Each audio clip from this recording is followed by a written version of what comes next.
Welcome back.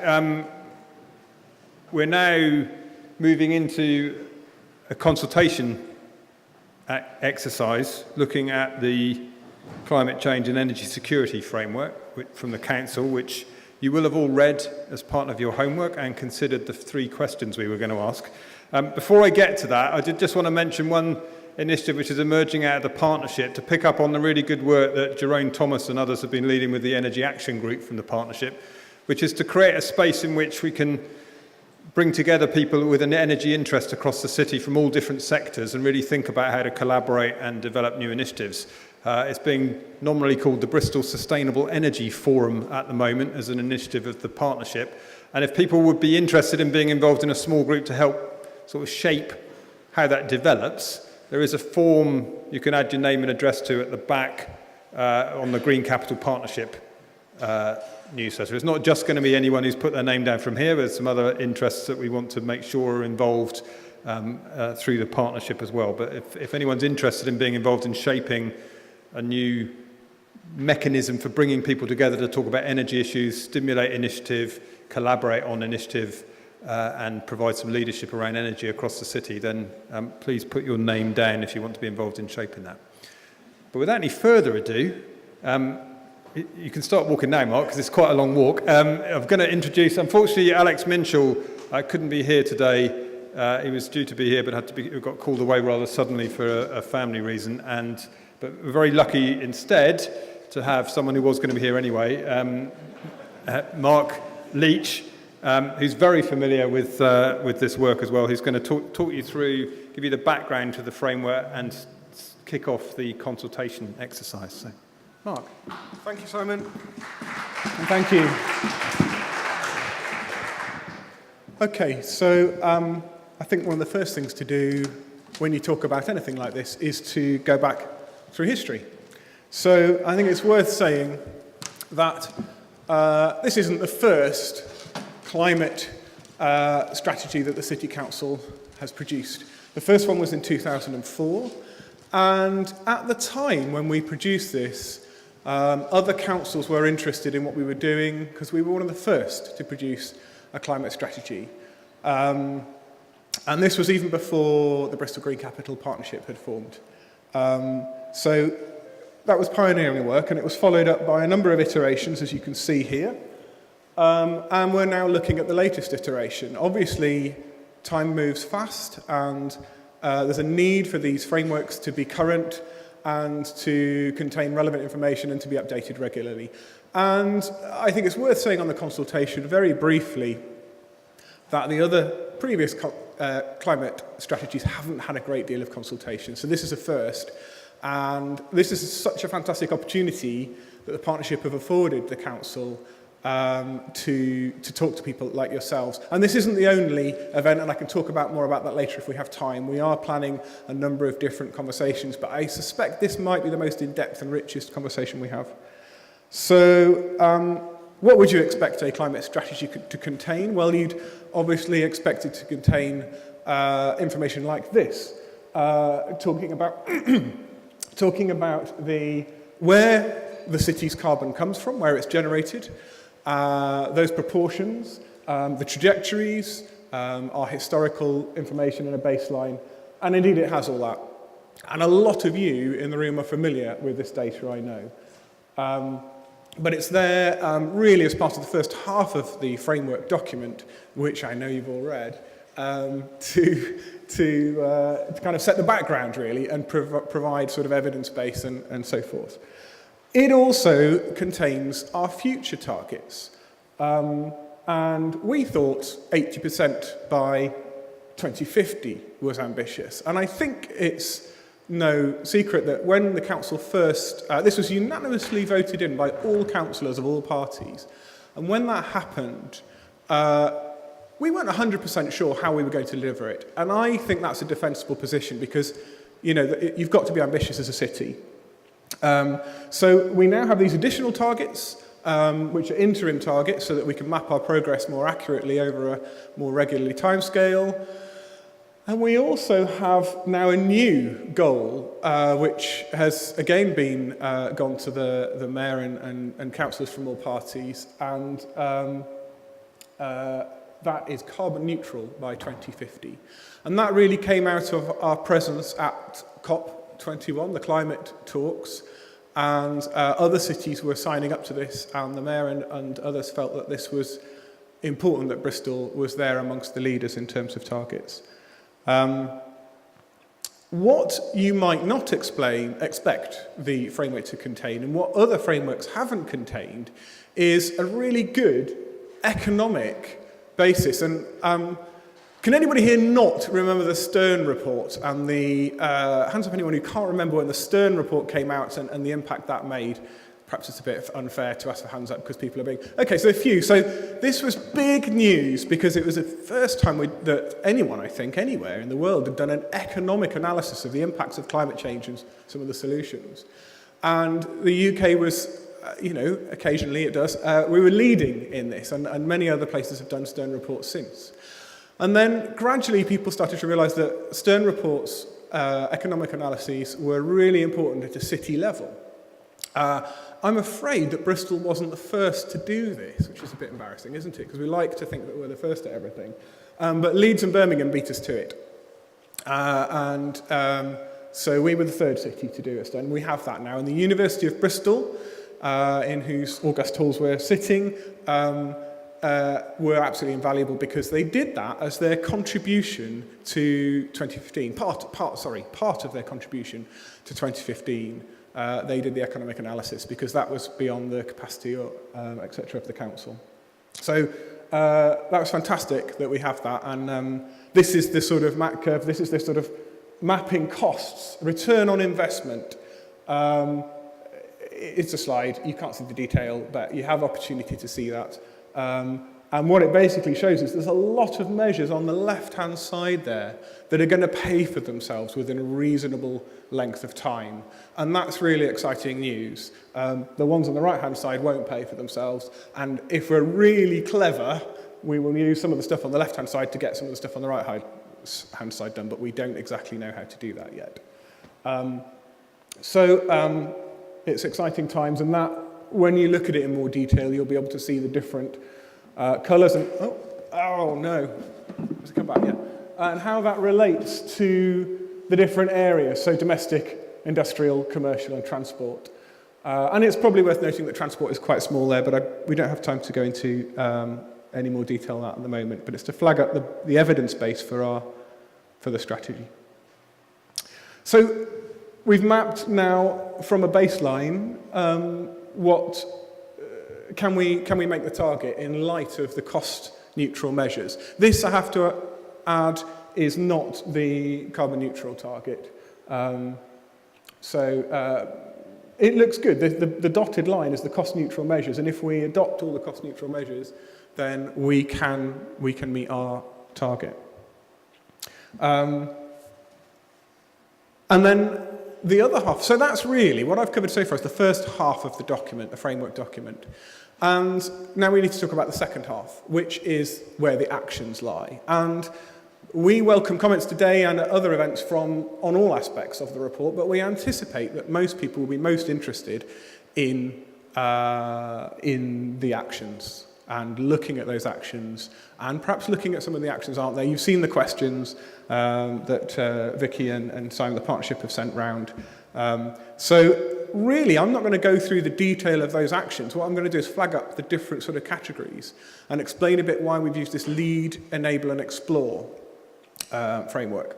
So these actions are primarily actions that we didn't want it to be a city council framework alone, but we also recognise that to do a joint, really, really, truly joint framework would be a big piece of work with a lot of stakeholder involvement. So we're going for, something that isn't just limited to the city council, but we recognise it won't be a city-wide framework as well. So these are the actions that the city council will lead on. It doesn't mean no one else is involved, but these are costed, budgeted, planned, etc. And because they're costed and planned, again, we're not anticipating a great deal of wriggle room on many of these actions. That's not to prevent comment on them, of course. It is to guide you in terms of where the most bang for your buck is in terms of where we spend our time today. So it's to flag up what's already happening really on climate change that the Council's leading on. The next section is enable. So this is where other organisations in the city are leading. And the Council has a role, and that role we've sort of conveniently called enable, which can mean all sorts of things, of course. It can mean policy, it can mean funding, it could mean changing the way we do things, it could mean something around procurement. There's a whole range of things it could mean. These are some of the actions that fall into that category. Now, together, lead and enable, we hope, can get us to that 2050 target, that 80% reduction target. But how do we get to carbon neutral? And that's where Explore comes in. So these are actions that are not necessarily fully costed, that are not planned, and they fall into a number of categories. They are things that we're already doing, so you can see there the transport and the energy. Things that we're already doing, well, how do we do more of them? Marika talked about the number of solar panels that we've already put on roofs. Well, how do we do a load more? Andy talked about all the work that the energy co-op, well, how does that do more? So how do we scale up? And same with transport. You know, Metrobus is going to be X number of lines. Well, how does it become a true network that will really start to save carbon? Same for cycling. How do we get to that really, really good level of cycling that we see in some European cities? So that's scaling up what we're already doing. Other bits are things that we're exploring now, like marine energy, that other cities have done, that we can really kind of hopefully... Bristol's got massive potential because of, well, a number of factors, as you know, both sort of industrial and natural. And then there's a whole level of stuff around, a whole range of stuff, around research. And you'll see the detail in the document.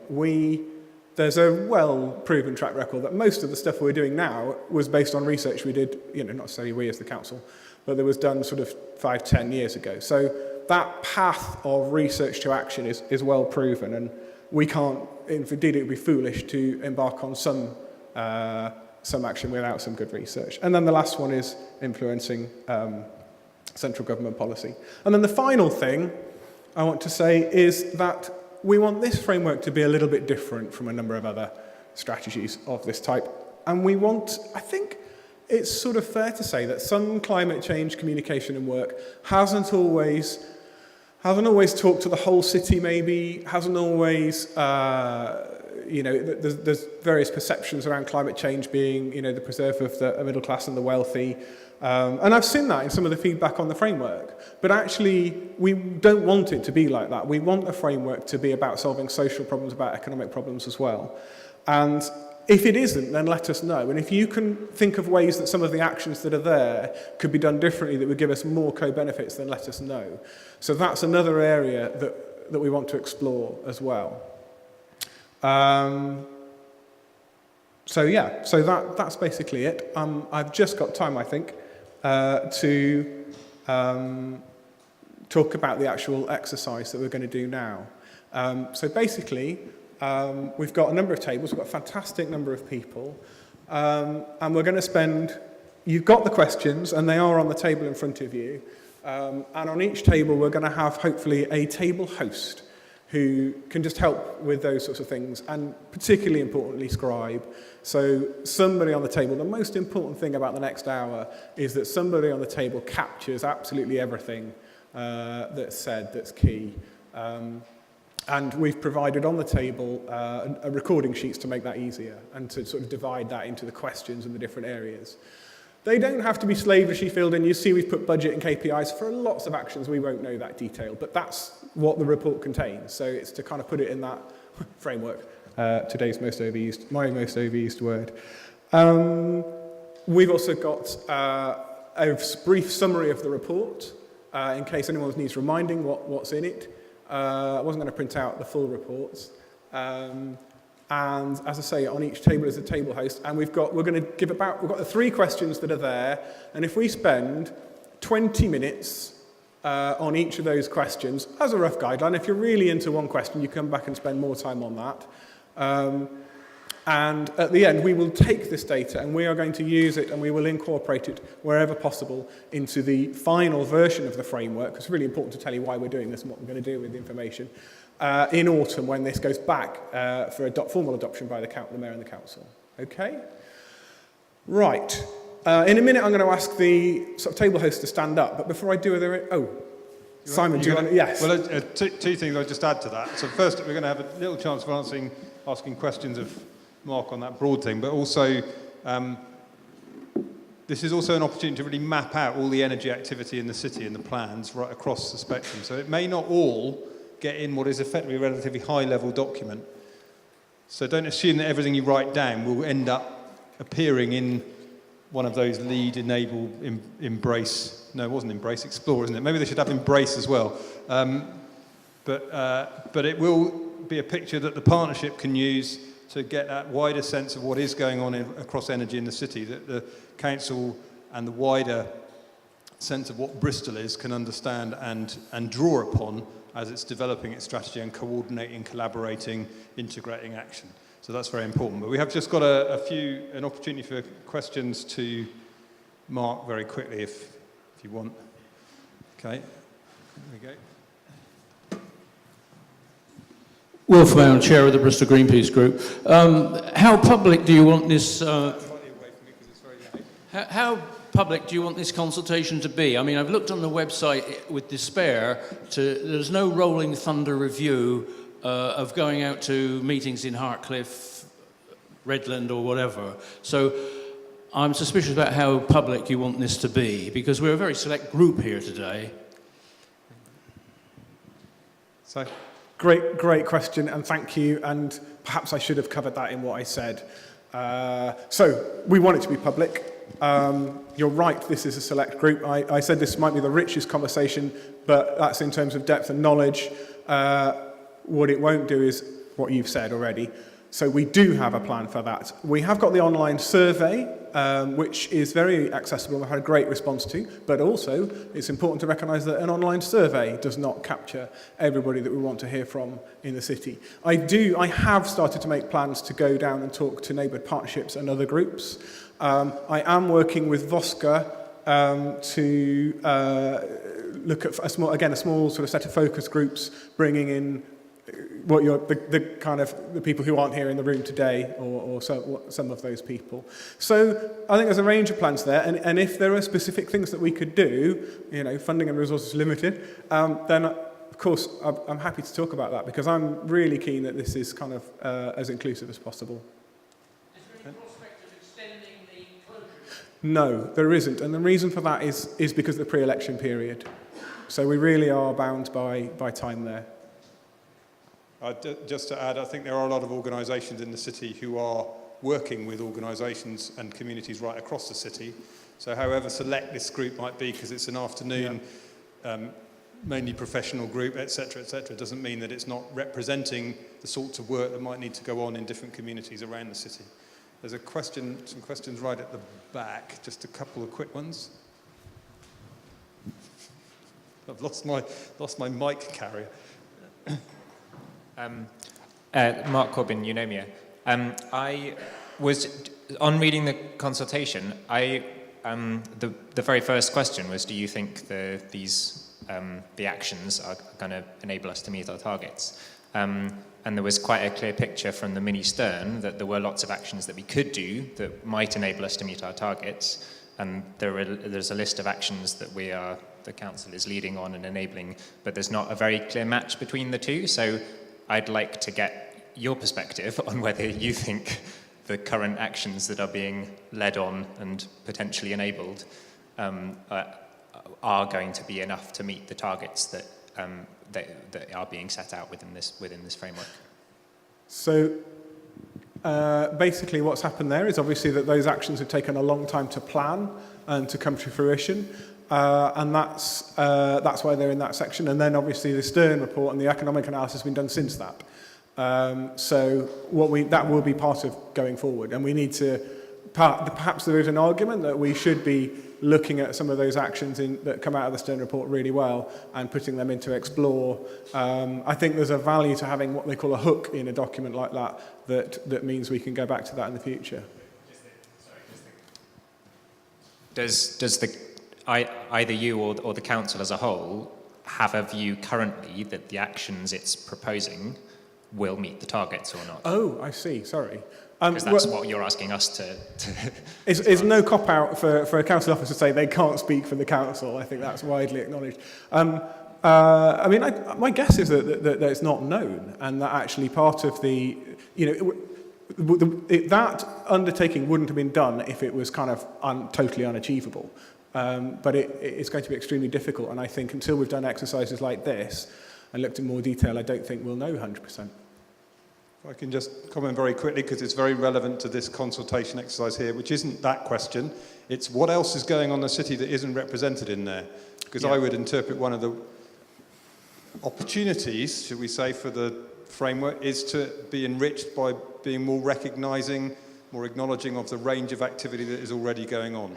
We saw a number of projects, none of which are reflected particularly in the thing. So there is activity going on right across the city. This is not something that the council alone can do. I know you're not saying that. So part of the purpose of this exercise is to build that deeper picture so that the framework can capture and embrace, which is why I think that might be a useful extra word to use, those wider range of activities that are happening, are insulating homes or advising people or stimulating smart activity or dealing with fuel poverty or whatever, that aren't currently in there, because we've got to, this is a throw your kitchen sink at it kind of activity. So, all right. Sorry, I know you want to get into the consultation. I'll try and be quick. Do I? Nobody. I'm Liz Zeidler, I run Happy City. I wondered, and I apologise that I don't already know the answer to this, if the energy that's embedded in our material consumption patterns, not just our energy consumption patterns, is built into this framework. If not, slightly, why not? And how can we do something about that? Because it's a massive and growing energy use. And if it is, how are we planning as a city to start reducing our material consumption over the next 50 years? Because if it keeps growing at the rate it has been, you can forget all your other stuff because we'll be counteracting it. Yeah, so that thing about measuring direct emissions versus the food and the products and the goods that we consume that might be made in China or anywhere else in the world is a really good one. And it is partly, if you look at, I think it's action 10 in section 3, no, if there is an action in the framework which talks about researching exactly that. Bristol, I think, wants to move to a place where it's starting to measure those, I mean, I sometimes call them scope 3, it's not exactly the definition, but all those measurements that aren't here in Bristol that are somewhere else, the stuff we buy, and that's really, really important. So that is talked about in the framework and is an absolutely essential. And it would be great if Bristol does that. I mean, does anyone know how many cities around the world do that? It's not many. It's a couple, I think. Probably Copenhagen do, So it'd be fantastic if we can make that step and really start to count our actual carbon emissions, because not many people are doing that.